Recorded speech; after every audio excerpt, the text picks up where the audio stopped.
If you would have told me just a few years ago that Bill Maher would now be considered one of the more reasonable people on the left, I would have said, no way, the man is dyed in the wool. However, he does have quite a few stances that coincide with conservative beliefs, whether you're talking about COVID, personal freedom, the trans issues, etc. Okay, now don't get me wrong. He is still a creature of the left. He suffers from a severe case of TDS after all.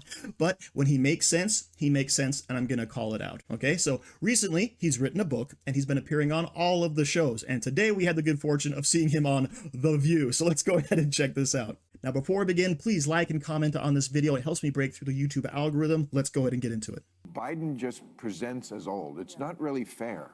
No. Because he's almost the same age.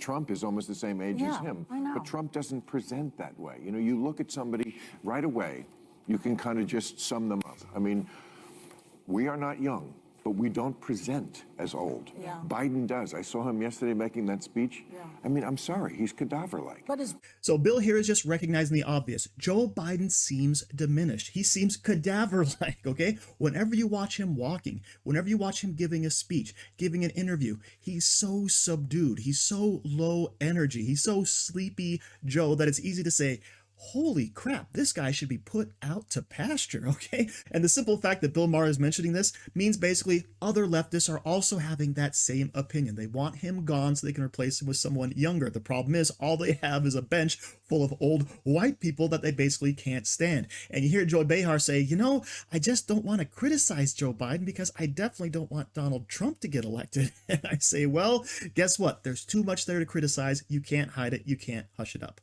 but his brain is good. He's still great. Well, here's what I said. Like when I came back after the strike in September, I said he should get out because he's just lost the faith of people. It's not fair. He's actually done a pretty good job. Yeah. But I said he's going to be Ruth Bader Biden. That's the term I used. Ruth Bader Ginsburg. She stayed too long at the fair.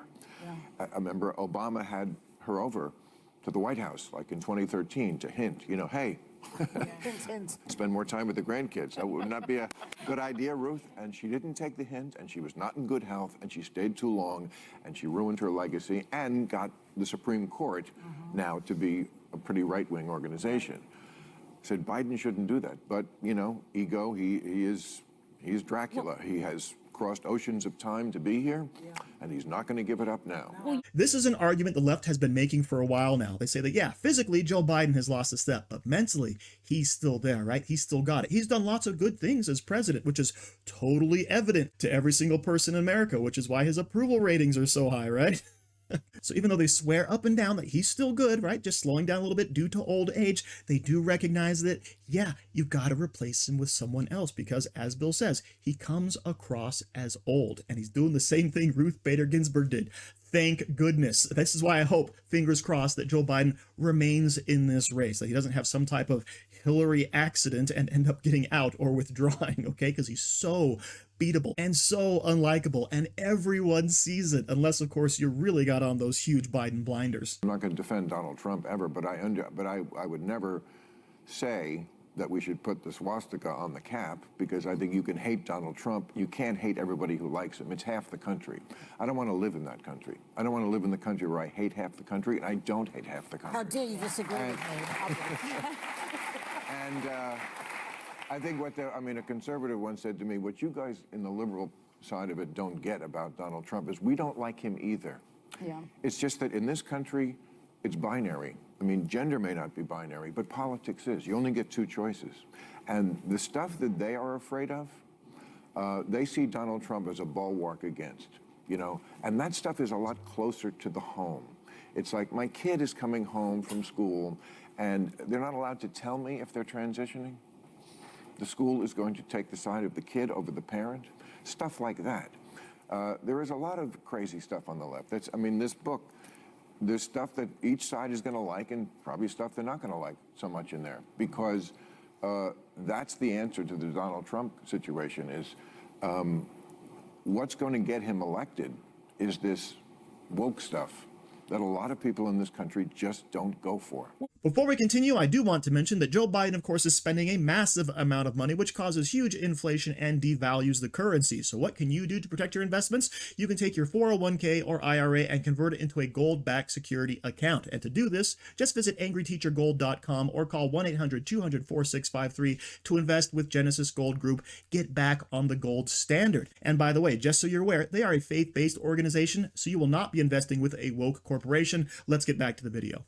So once again, you hear this premise. Everything is going really well under Joe Biden, right? The country is just swimming in cash, in prosperity. Look around you, lady. It's where you know the liberal leftist elite bubble comes into play. But I love the point that Bill Maher makes, right? You can hate Donald Trump, but hating all of the people that support him is kind of a bad idea because he's got support of basically half the country, right? Right now, look at the poll numbers. We look at the general election. It's evenly split. Trump is up by 1. Biden's up by 1, right? Of course, the battleground states are a different issue, but regardless of all that, you don't want to just alienate half of the country for simply not liking the direction the country is currently going. And there's many people who don't like Donald Trump, but there's a heck of a lot in the Republican Party that actually do. I mean, I think that Donald Trump is in like 90% approval among Republicans, but that doesn't make what Bill says next any less true, right? There's lots of things out there, all the woke stuff, right? The gender transitioning things, keeping things secret from parents, hiding all of this crazy sexualized material in schools, right? These are all things that people are really upset about and don't care for, and only the extreme fringe left actually go for. And these are the things that will win Donald Trump the election, because guess what? Joe Biden is in for all of it, right? He loves it. He just expanded Title IX to include all the men in all of the women's sports, right? That's the type of person Joe Biden is, but your average American doesn't agree with it. Well, I never thought they should have brought this trial, or if they did, it should be a federal case. I mean, I tore Merrick Garland a new one a few weeks ago on my show because I think they've had 4 years to do this. Where was it? Why are we coming to the end and they're able to run out the clock? This is ridiculous. The Democrats do this every time. It's so interesting. Whenever the Republicans appoint a prosecutor, it's a Republican. And whenever the Democrats do it, it's also a Republican. Self-destructive. I don't understand this. And Merrick Garland, he just let it happen.